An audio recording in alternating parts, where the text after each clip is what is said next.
Good morning, everyone, or good afternoon, good day, wherever this finds you today.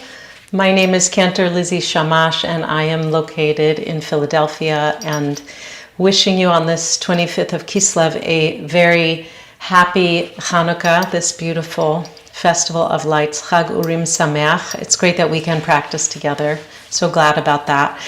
Today's props are a blanket and a belt. You'll want something that has a buckle. That might be easier for you than a resistance band, but if a resistance band is all you have, we can try with that.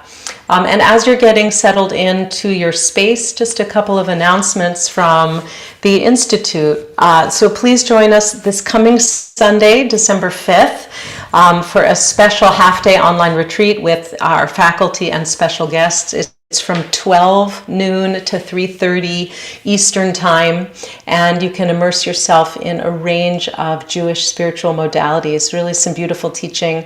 So if you're able to avail yourselves, check out the link that Adi has put in the chat.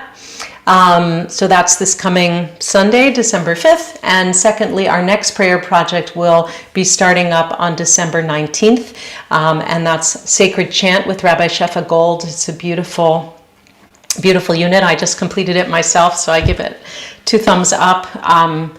Shefa is just a splendid teacher. So the link is also there for that. You don't have to be a singer or think of yourself as a singer. It's a way to use chant toward personal transformation and text study as well. So please check out those 2 things. We will get started, and we're going to start seated. You can be seated in a chair if that's more comfortable for you, or on the floor with a blanket or block. So find a comfortable seat. Maybe that's cross legs or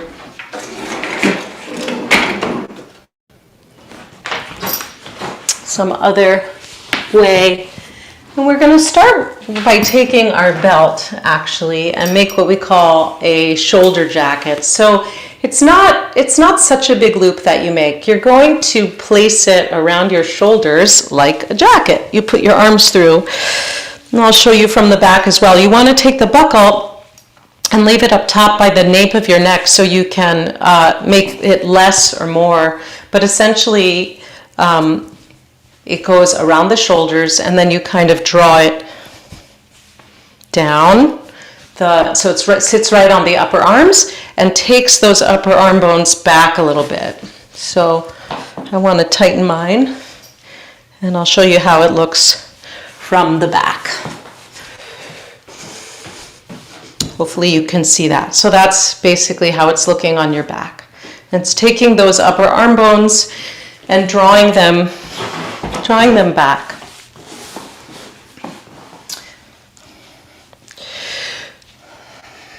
So allowing those arm bones to move back a little. Notice if there's a tendency then for the chest or the lower ribs to jut forward. You want to help them absorb back a little bit. So just soften through those front lower ribs a little bit. And notice, hopefully, how the collarbones open a little bit. And the front of the chest really shines open. You get that, Hanukkah? Let the chest shine. Let the light of your heart shine. So,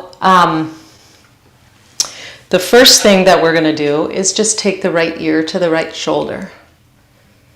And let the head be heavy. Feel how that feels with that adjustment of the arm bones, possibly a little further back than you're used to. And inhale up through center and exhale, other side. Left ear towards the left shoulder. Feel that opening along the right side of the neck. Right collarbone up to the shoulder. And then bring it up. You can also take the head a little bit side to side. Just take the gaze over each shoulder.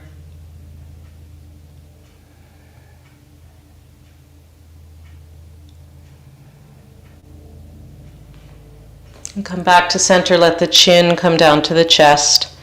Let the head be heavy. So the sternum, in a way, it lifts up toward the chin.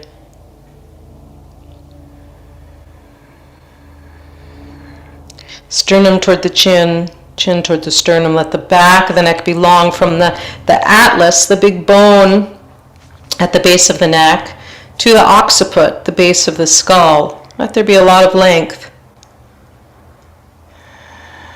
And then inhale, bring the chin up, and with length in the spine, begin to raise the chin, lift the head to the extent possible for your own neck. And then come back to center, bring the chin back down to the chest. And now you're going to make circles with your chin. It can be very small, doesn't have to be a big range of motion. Slowly chin up towards the ceiling and around to the side. And when you come back down, chin to chest, go the other way. So as if you had a piece of chalk on your chin and you're just making a circle. Notice what happens in your neck. Notice this miracle of rotation and range of motion.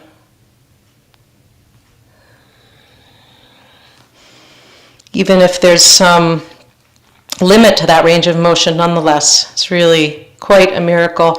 And then when your chin gets back to the chest, let it hang one more time. Lengthen through the back, the neck. Feel maybe a sensation that arises through the neck, the upper shoulders, even the mid-back between the shoulder blades. See if you can breathe into that. And then lift up. And leave this shoulder jacket on for a couple more minutes if it feels comfortable. Just allowing those arm bones to draw back a little bit in space. I'm going to take mine off just so I can reach my paper. So this holiday of miracles, Bayamim Hahem, in days behind us, Uvazman Hazeh, and miracles also in this time. Let's look at, on this first day of Chanukah, some of these miracles and themes. I just want to keep it really simple today, actually, because the obvious and the simple are not necessarily so easy, but just something we can bring forward into our awareness during this whole Chag. So first, there's the idea of Chanukat HaBayit, a dedication of the house, of the temple, literally, habayit, the house, a dedication, a rededication. So, a few questions I'm asking. To what do you need a renewed sense of dedication right now in your life, in general? What needs a Chanukah? And this temple, this bayit, this body, this temple right here at home, how will you remain dedicated or renew dedication to your own body, to this house, to this place in which you live, in which you are housed? And what helps you to return to a sense of peace in your body, in your bayit? What are those things, those practices? And how can you encourage it? How can you encourage a rededication to a sense of peace? And that's about our dedication to our own body, our sense of Chanukat HaBayit. And then there's also the idea of receiving your body's dedication to you, receiving the body's dedication to us, which is the miracle of being alive right now. Right? Alive with these open lungs, this open chest, this open heart. Alive to the many miracles of this body, right? Which are as close as just this next breath. There's a Hasidic teaching on Psalm 150, on that last line, Kol haneshama tehallel, every soul praises God, that says, with each exhale, we could expire, we could die. And the Kadosh Baruch Hu, the divine source, has the goodness to renew in us an inhale and help us live once again. So the body is really dedicated to us, and we can be thankful for that. And I want to also look at the text of Hanerot Halalu, which we say, after we light candles and sing Mauz Tzur. We read this paragraph, which is from the Talmud, from Tractate Sofrim, chapter 20, verse 6. And it says, Hanerot Halalu anachnu madlikim.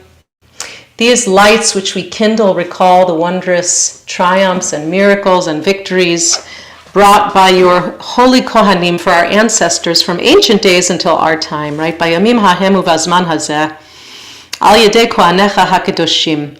V'chol shmonat yemei Chanukah, and all the 8 days of Chanukah, hanerot halalu kodesh hem. These lights, they're holy. And then it's this next wonderful line, ve'ein lanu reshut lehishtamesh bahem, and we may not, it is not permitted, it's not permissible to make use of their light, right? Ella lirotam bilvad, but we're only to look upon them. Kedei, in order, lehodot, to praise, to give thanks, lehodot ulahalel, l'shimcha hagadol, to your great name, al nisecha ve'al niflotecha ve'al yeshuatecha, to your miracles, to your wonders, to your deliverance, right? So, ein lanu reshut lehishtamesh bahem ela lirotam bilvad. It's not possible to use the light for reading, for doing, for cooking, right? But just to behold the light, just to behold, just to be present with it, right? So in our practice, what if we don't use the practice, use the yoga for striving to get better? Right? But what if we can just appreciate all the goodness that is right here in the particular asana, in the moment, in the body, without striving? There's a real lesson in that. And in our practice, not trying to make the body better, right? Not trying to make it different, a different shape, a different something, but just beholding this body, which is a miracle. So today in our practice, let's slow down a little. Let's behold. Let's bring awareness to not use the body for an agenda for our benefit, but just to see what's there in kind and loving awareness of this miracle. So if you still have the belt on, you can take it off and put it over to the side.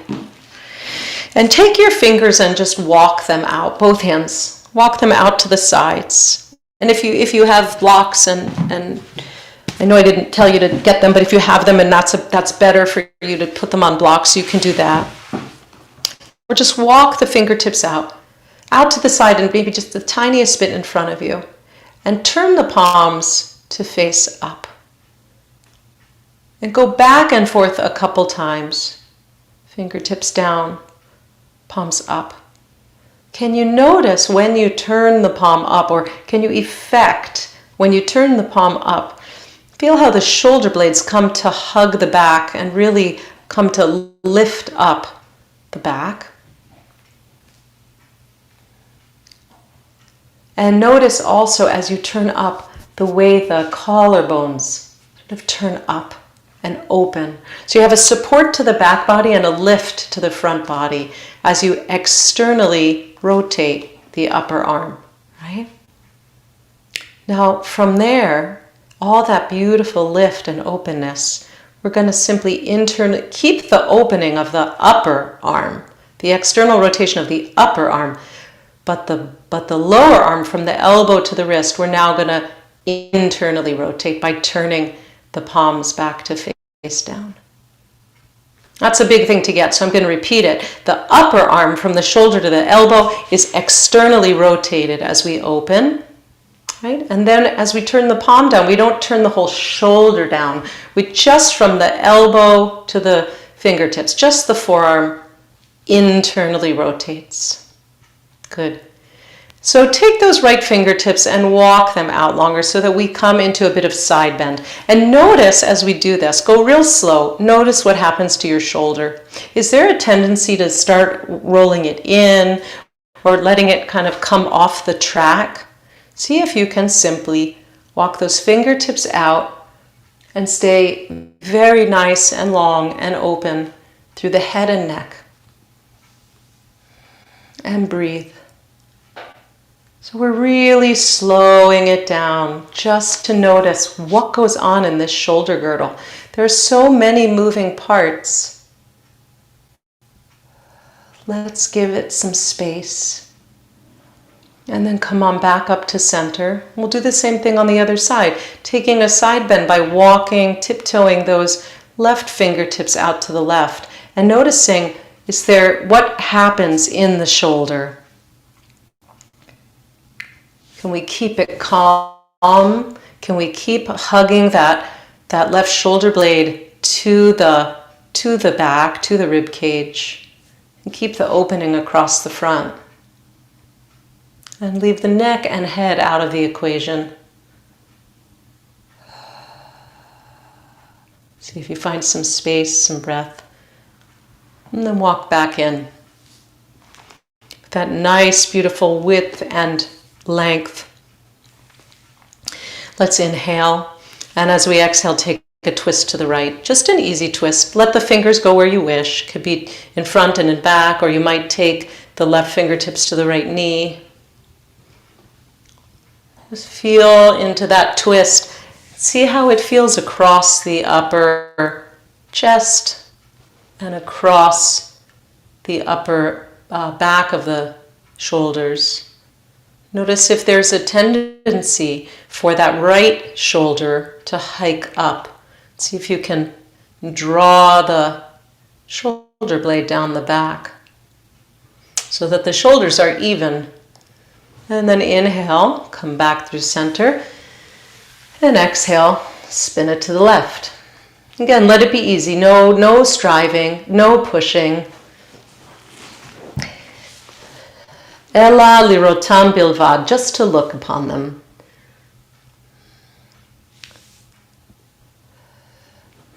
Just to gaze upon the beauty of the light.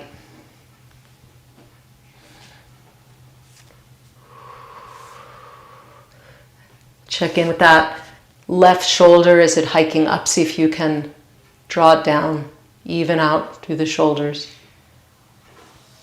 And then as you're ready, come back to center. Give it a little shake out and make your way to standing. Take your time. We'll start with a little roll down the spine. So coming to mountain pose, feet hip width apart. Just find a stability, grounding through the feet, a lengthening of the tailbone, and a continued lift of the heart that might just feel really natural at this point from what we've done so far. Inhale, feel the fullness of that inhale, and as you exhale, take the chin to the chest. Keep a slight bend on the knees and begin to roll down the spine, vertebra by vertebra. Draw your abdominal muscles into support. If you want to come just halfway, you can take the forearms to the thighs and pause here. Or you can roll all the way down. Maybe the backs of the hands come to the floor.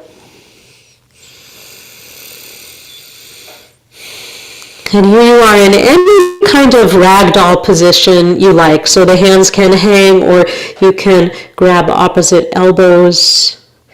Keep a nice bend on your knees at this point. Let the lower back be nice and wide, nice and open. And let the breath fill the container of the pelvis. You can actually feel those bones of the sacrum moving with a massage generated by the breath. You can You can take it a little bit side to side, a little swinging if you like. And then release the hands. You can take them to the floor, or to your shins, or to your thighs. Press the palms into the shins. Let the legs straighten out to the extent possible.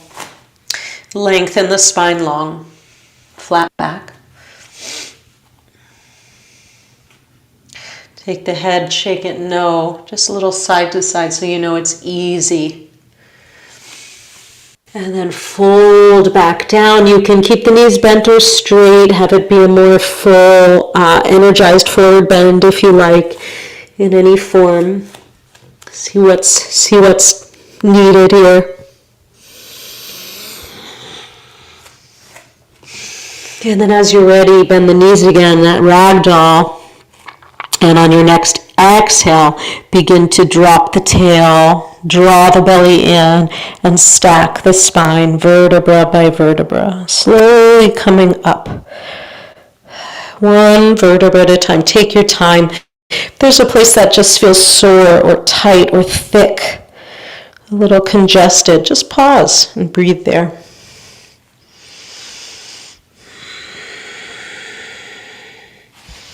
Until you come on all the way up. Mountain pose. We're going to just take a tiny sliver of wall for your hand. That's all you need, just as much as your palm. We're going to take the right palm to the wall with the fingertips facing up, just like that, and straight out from the shoulder, right at shoulder height, okay? So right palm to the wall at shoulder height, and then you want to press into the palm, and let the feet be hip width apart. And breathe. So this is simple, but can be very, very intense, all the way from the fingertips up to the shoulder. Now the eye of the elbow, the inner elbow here, this side, is going to want to spin up, right? So see if you can take that part of the elbow actually down. Fingertips pointing up, but let the inner elbow move a little more in the direction of the floor rather than up. And then come to the other side, shake it out. Left hand to the wall. Fingertips pointing up, press the wall away. And maybe you can extend fully through the arm, but maybe you're going to continue to keep a slight bend on the elbow. That's fine. The point is just noticing any sensation and also keeping the shoulder away from the ear, finding some length on the side closest to the wall. Then come away, right? Might feel a lot of sensation through the hand, the wrist. We're going to come back to the wall with the right hand, and this time take the fingers and turn them back. Okay, so we were here, we're going here. And again, shoulder and wrist in the same line. Spread the fingertips, spread the thumb, see if you can have the whole palm be in contact with the wall. And breathe.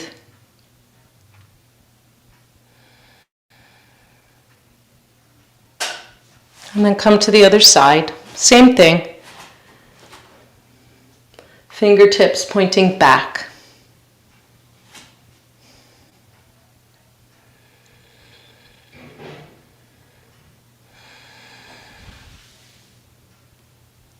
So think about the kind of dedication that your hands, your whole arm, right? Fingertips to hand, to wrist, to forearm, to elbow, to upper arm, to shoulder. Think about the dedication of all of this musculoskeletal apparatus. Think as how it dedicates itself to your well-being. And we can give thanks for that nes gadol. We're going to turn one more time. This is the last one. So we did up and we did the fingertips back. And now we're going to spin those fingertips down. So the inner wrist is pointing up. So right hand to the wall, and fingertips point down.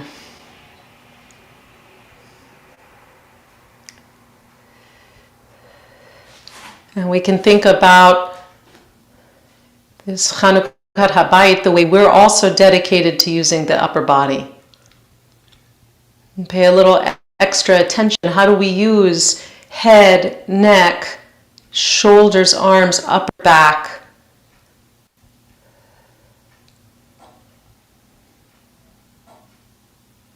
Are we causing strife, or are we causing peace in our habits? And then last side, left side, and the fingertips point down. Feel how that inner armpit begins to open up towards the ceiling.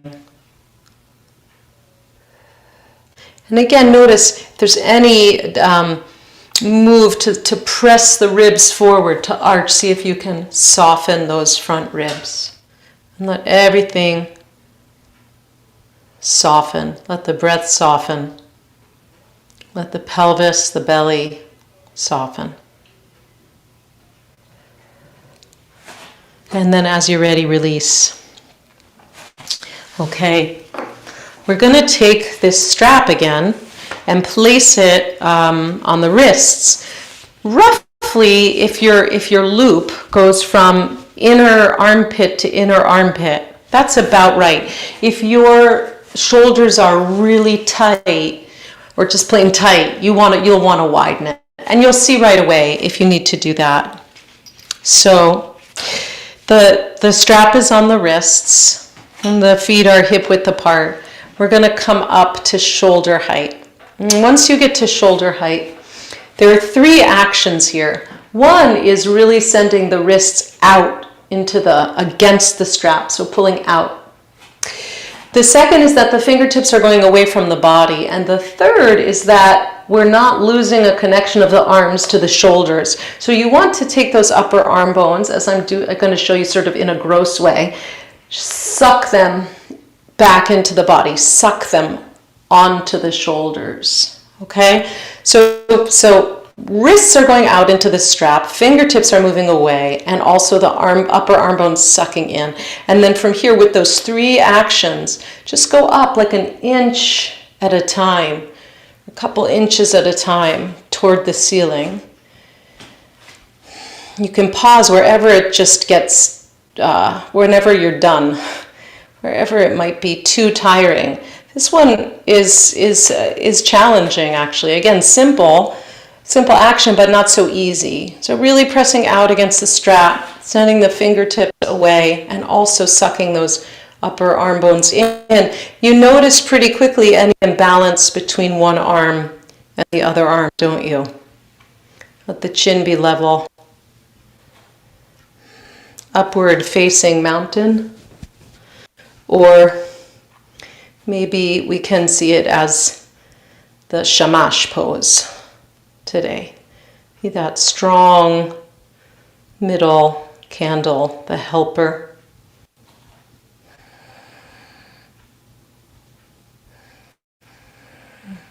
Emitting light, giving light, sharing light. And then as you're ready, bring those arms down and shake it out. So that was pressing out into the strap, and now we're going to do the opposite. I didn't say block, but if you have a block, grab a block. You could take a book also. We want to be on the wide here, and hold the block really with your palms, not so much by your fingertips grabbing, right? So really squeezing the palms to the block. So we were working the wrists out against the strap. Now we're pushing in on the block. The other 2 things still apply. The fingertips are going away and the upper arm bones are being sucked in. And we slowly go up.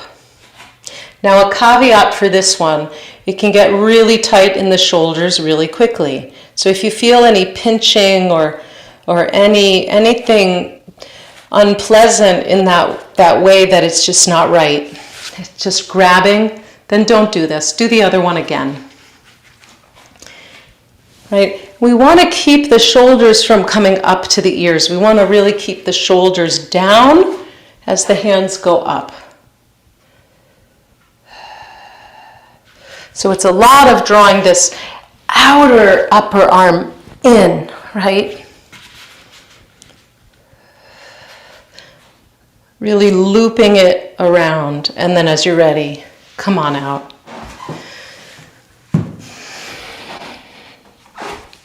Lastly, take up that belt again, and we're going to take it behind and put the wrists through, and then send the fingertips away and lift the arms, right? So again, just notice if the tendency is, oh, I got this, and hiking up the chest and losing a sense of the ribs, right? So we still want to really lengthen the tailbone as the arms go away.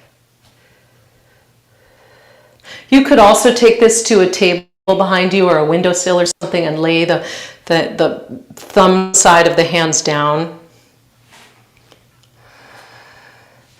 And work on this lift of the pectoral muscles, the sort of inner armpit. You can make the loop tighter or looser as you need. Come in and out of that a couple times. Just really staying aware what's happening through the upper chest.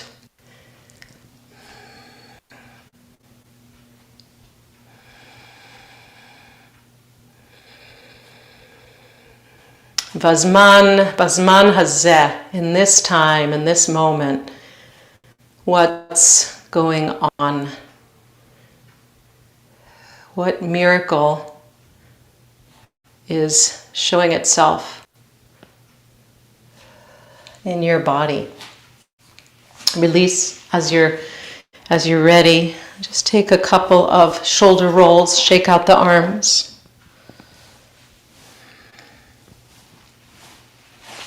We're going to lie it down. Feel free to take the blanket under your head if you like for some support. And bring the strap with you.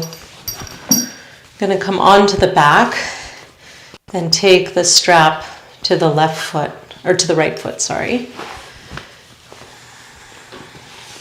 It can be doubled or single, doesn't matter. Take the strap to the heel, send that right leg up. And if you'd like, you can lengthen through the left leg.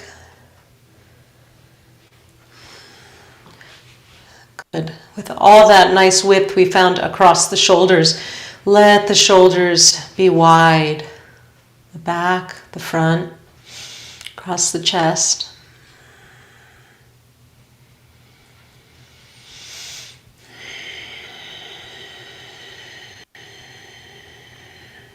You might want to keep a bend on that right knee. Right, that might be plenty, or you might want to work on straightening through the knee and sending the heel up, up, up into the strap. Can you soften the jaw, the tongue, the throat, the belly?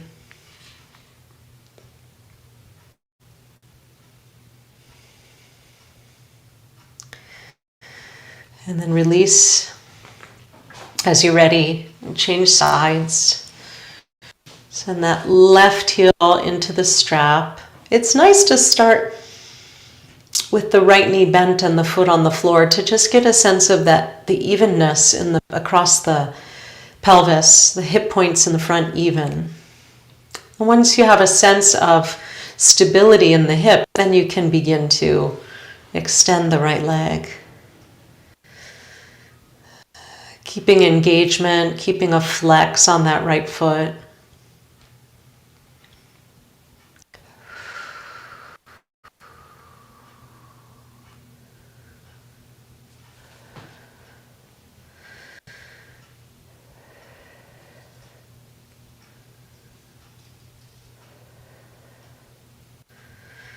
אין לנו רשות להשתמש בהם, אלא לראותם בלבד. The sense of just looking upon, right? Of course we're doing. Right? Of course we're working through both legs, but a sense of not striving to get anywhere. Just beholding. Just beholding this body, this leg, this breath. And then as you're ready, release. Take both soles of the feet to the floor. And for now, we're going to just place that strap in front of the ankles here, just along the floor. We're going to come to it in a moment. We're going to do a couple of bridge variations. So the first one, we're going to take our hands and grab hold of the sides of your mat and wriggle your shoulders a little bit under you to the extent you can so the chest is lifting up. Middle of the chest has a lift on it. You're a little more toward the outer edges of those shoulders. Press into the feet, lengthen the tailbone, and press up. So pressing into the feet, particularly ball of the big toe, so that the knees don't splay out. Just pressing into the feet, lifting the hips and drawing those shoulders under you to the extent you can, holding to the outer edges of the mat. Right? So just like we did at the beginning of class with that shoulder jacket with the belt, the upper arm bones are drawing a little bit back and the chin is drawing towards the sternum, and the sternum is also lifting up to try and kiss the chin. Right?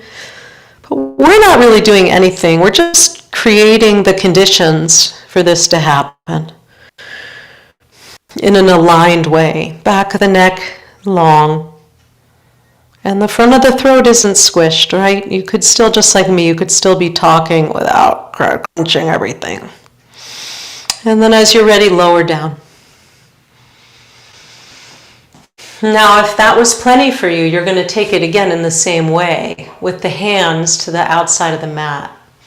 If the shoulders have a little more flexibility, you can take your hands now to the sides of the strap, right outside each ankle here. And see that your heels are directly in line with your sitting bones. So you're holding the strap and you're pulling the strap toward you as you press into the feet and lift the hips up and roll the shoulders under you, and you're holding the strap. So maybe now you come up a little bit higher and you have the shoulder blades moving a little bit in more towards each other, but the action is the same, right? So whether your hands are still on the mat or your hands are on the strap, the action is the same. The chin is working to kiss the sternum, and the sternum is working to kiss the chin. Right? They're greeting each other. Let the back of the head be heavy. Right? There's a little space. The neck isn't all the way pushed into the mat, right? The cervical spine hugs in towards the throat, so there's a little space under the back of the skull where the neck is not touching the mat. And then as you're ready, come on down. And we're going to come up a third time. You can take either one of what we just did. You can take hands to the mat. You can take hands to the strap.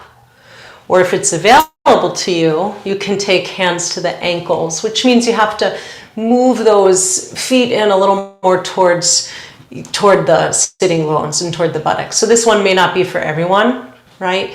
So feel free to do either of the others. And now we're going to, again, press up, draw the shoulders under us. Well, this makes it a little bit shorter distance here, but it's really working the lift of the chest. So see which one is for you. Really finding a length through the thoracic spine, right? From the atlas, from that big bone to the mid back point. It's a lot of lift, right? So whichever one you're doing. Chin toward chest, chest toward chin.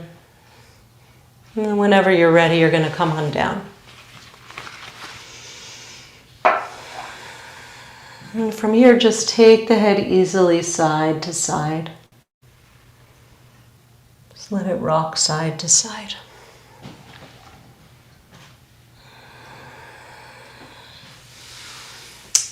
Hug the knees toward the chest. Just give them a little hug in. Release the low back. You might rock side to side. Or take circles with the knees, or happy baby, whatever feels good for you. Just taking a couple movements or stretches before we settle in for quiet.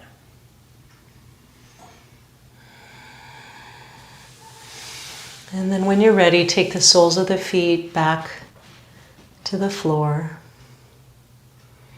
You can use the blanket as you wish. You can put it under your head. You can roll it up and put it under your knees, or you can cover yourself with the blanket.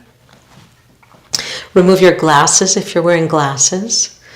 Let your legs come out long if that's okay for your low back. Really check in with that. Don't do it if you feel any twinge, any bit of pull. If that's the case, you're going to want to keep the knees bent and soles of the feet on the floor.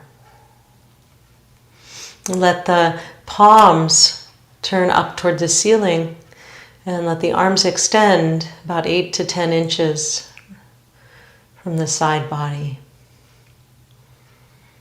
And if it feels safe and comfortable, allow the eyes to close.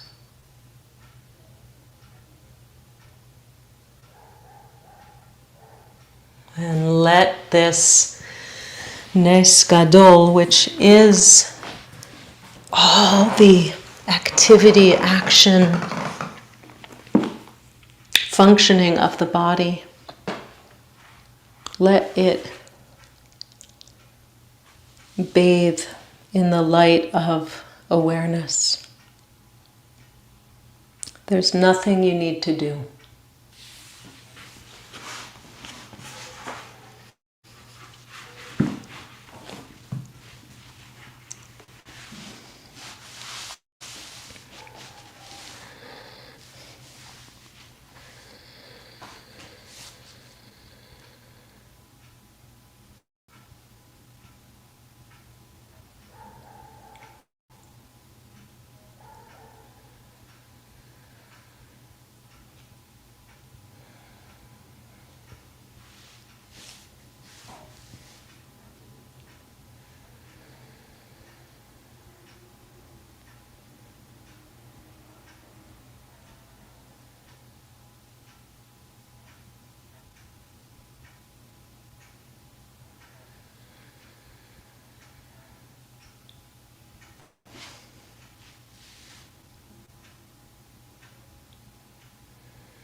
Mary Oliver, when I am among the trees. When I am among the trees, especially the willows and the honey locust, equally the beech, the oaks and the pines, they give off such hints of gladness. I would almost say that they save me, and daily. I'm so distant from the hope of myself in which I have goodness and discernment, and never hurry through the world, but walk slowly and bow often. Around me the trees stir in their leaves and call out, "Stay a while." The light flows from their branches. And they call again, "It's simple," they say, "and you too have come into the world to do this, to go easy with light and to shine."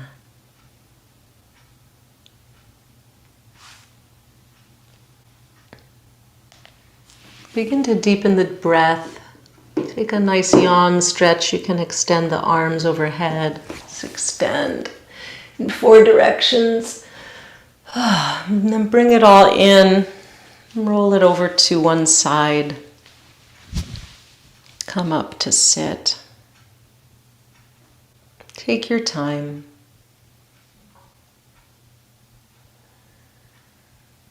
Let the sitting bones ground down. Let the crown lift up.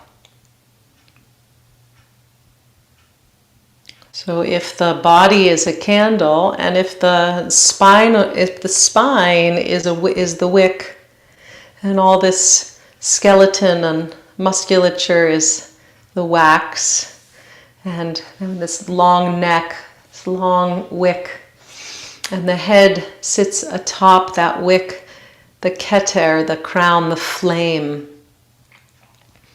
Feel how in relation to the beginning of class, and after all that work for neck, shoulder, really head, neck, shoulder, head, jaw, neck, shoulders, see how the flame, the wick, the body of the candle, see if anything feels different. In this Chanukah Bayit, let's dedicate our efforts out for all who kindle the lights of inspiration, of hope, of righteousness, of peace. May they continue to do so. May we all continue to strive for this same kindling of lights.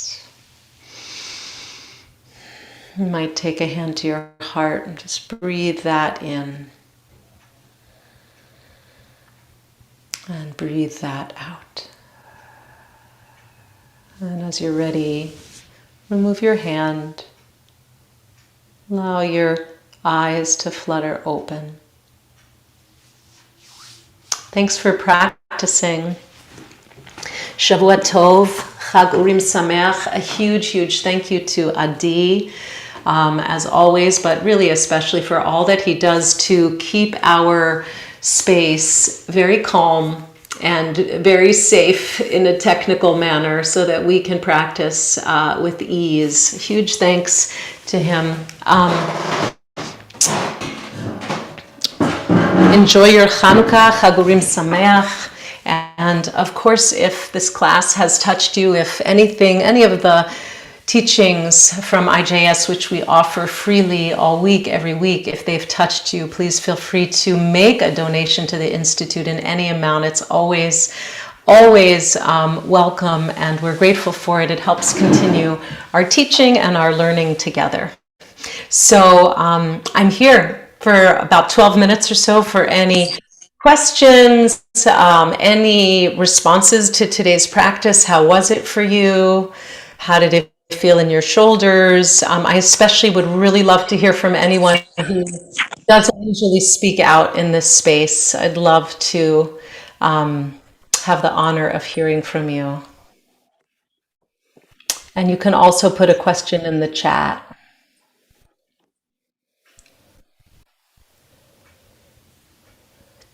Linda, then Jody.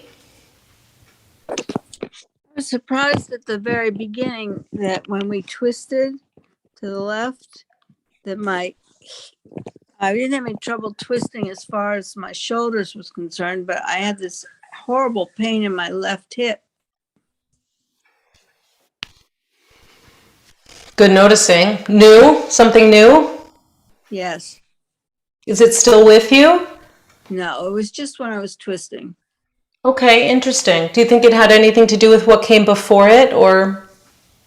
I don't know. I think there's something going on with my hip. Okay.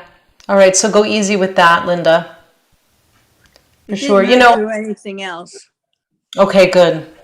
It's an interesting thing about these like rogue pains. I get them all the time. I think we all do because we're human in a body. And sometimes, the way like you have a scab and you have to pick at it. Some of us are like that, right? And some of us are maybe avoiders. But I think a lot of us have this tendency like, oh, there's a pain, I should really work on it. Sometimes there's a place for that, to try everything we know. And sometimes there's a place to just back away. Just a reminder, just a thought. I think there was Jody and then Judith. And who's ever just chatting, maybe we can silence that person. Hi, everybody. Hi, Lizzie. Wonderful practice today. I'm not the only one who was asking for the name of the Mary Oliver the poem. automatic reply from Someone else has got mute, I guess. to contact. In any event, when you were coaching us, Wait, so what did you want the name of Mary Oliver? yes, that's one thing. But I have I have a question. When you had us extended on the wall and we were doing our hands up, sideways, and then down, the only way I could do my fingers pointing down was to take a wider stance. I had balance issues and I could not seem to get centered. Didn't know if that was okay for me to take a wider stance at that point, but it made me feel safer. And I wanted to just ask you about that. And then there's the when I am among trees. Okay, thank you. I'm going to mute and listen. So, Jody, I love the way you asked that question, is that okay?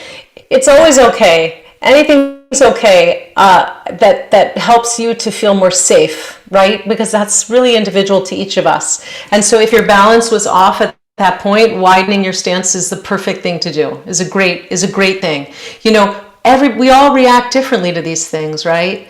And, so good noticing and good caring for yourself in that moment. And also that might have been an intense one for you. I find with those stretches at the wall, they're interesting. I don't know exactly the brachial plexus and how it all kind of goes, but it's like a little bit nervy, those ones, right? And you feel it, but it's not a bad thing. It's an opening, and you want to open that line. But for some of us, it's too much. And so if there's too much tingling or heat or whatever, you have to back off. Thank you. The shoulder jacket reminded me of my father of blessed memory, because from the time I began to mature, he would come up behind me and stick his thumbs in my shoulder blades, and I curl forward, and then so I'm constantly working on that. And the jacket is very helpful. It's such a good one, and I'll give a shout out to Cantor Cohen, who's on our call, who's like a total fan of the shoulder jacket, and I know sometimes she wears it around the house, and we all do. It's a good one, so go for it. Danielle Ben Simone over here loved the body as a candle, spine as a wick, etc. Loved the idea by Yamim Hahem, in this present moment, noticing the miracles. Yeah, there are really some beautiful, simple truths about Hanukkah, aren't there? Judith. Oh, just again about the pressing against the wall. I have the remnants of a wrist injury, a wrist fracture on my right wrist. So I was wondering, when you're pushing against the wall, is it okay to not have your wrist flat? Because that puts a lot of strain. Your hand flat, because that puts a lot of strain on the wrist. But you instead try to have your hand flat to the wall. So I wasn't sure, if I would be getting the benefit. It's a great question, right? And it's why I don't do a lot, like why I don't really do downward dog in this class. That's one of the reasons, like it's too much for a lot of people. That's fine, Judith. I would say get like a washcloth or something, so that you actually, your palm isn't hanging out in space, but it's against something. So you could like roll up a washcloth. It gives you a little bit of a wedge. Like a cushion for it. Okay. Correct. Because you just don't, I think having it hang out in space, then it has to work. But if it can, I was sort of doing this with my hand, instead of this, I was sort of like, raising up my wrist and using my, having this kind of arc going on, and I didn't know if that was a good thing or not. Yeah, so. No, I think the angle's okay, but I would I would wedge a washcloth. Try that. I'm going to try this thing and see how that goes. And then, depending over time, it may start to open more or not due to whatever scar tissue is there. But that's great. But I think like that's also, again, a great question, because whenever we make a workaround, it's really, this is why we use the props. It's really nice to let the body settle on something and not just be hanging out in space. Sometimes that's like a contraindication, you know? Yeah, thanks. Sure. Nathana, my father's yard site was yesterday, 15 years. He would adore this class. Well, we send our energy to the memory of your father, Nathana, and wish you the blessing of memory and yard site. Thank you so much. Grateful he was my parent. Thank you for sharing with us. That's always really important to know. I have a question, Lizzie. Go for it. So thank you for the class. The arm. So you had, when we were straight and you had the hand out at the arm and it was straight, you told us to put the eye, to bring it inward, not to rotate it outwards, right? Is that what you did? Is that what you said? Yes. Yes. Even though, and then when we did it's to the side, you didn't say anything anymore, but would we still rotate it inwards, the eye, but the shoulder, if you rotate the eye in, you might, right? So you have to fight the, because I always thought you wanted, here. So I lost you for a tiny bit of that. Yes, that's such a great question, right? You think you want to keep the external rotation, but it's sort of like it kind of gives you like a diagonal bit of length to draw the inner elbow down, but to continue to keep the opening. Okay, and ultimately, then you said bring the hand down.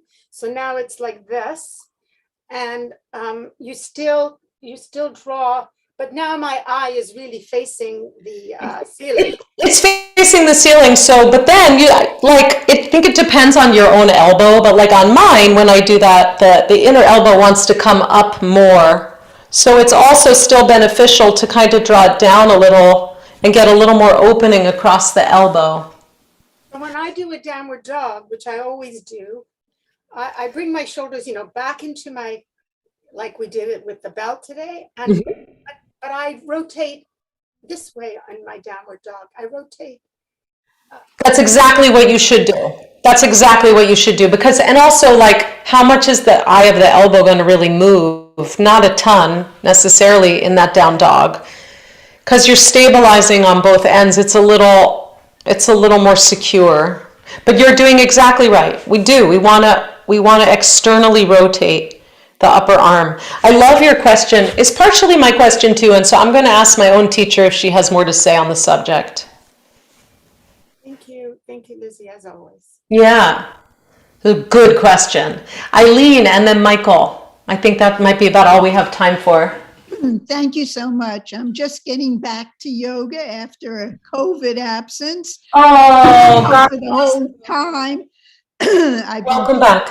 I've been doing ballet. So I was wondering, do you have any suggestions of what I could do like between our classes?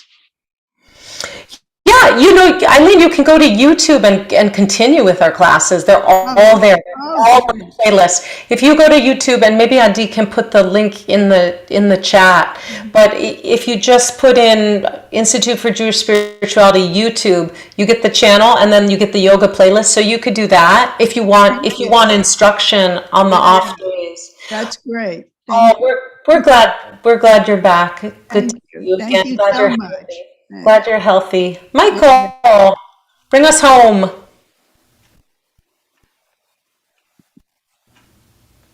I think you have to unmute. Oh, I'm sorry.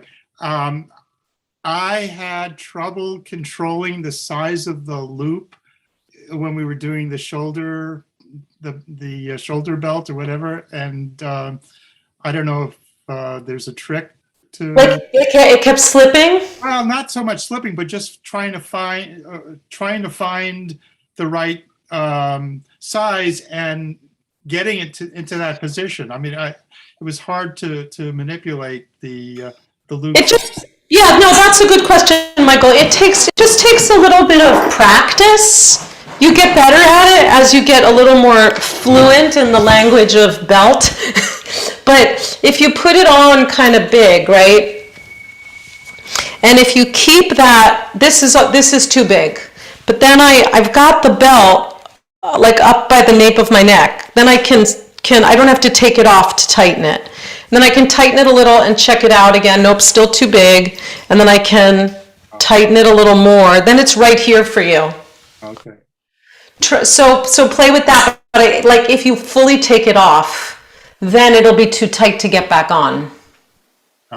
Okay. So that's just a simple issue of playing with it a little bit. It does take some time to get used to these things. There are a couple other alternatives to this shoulder jacket, but they're a little more confusing. So I was trying to not to stay away from them. Okay, my friends, just have the most beautiful, wishing you light and a beautiful, beautiful week of Hanukkah. And we'll gather together again on the 8th day, which is so awesome. So Chag Urim Sameach. Stay well. Sei gesund.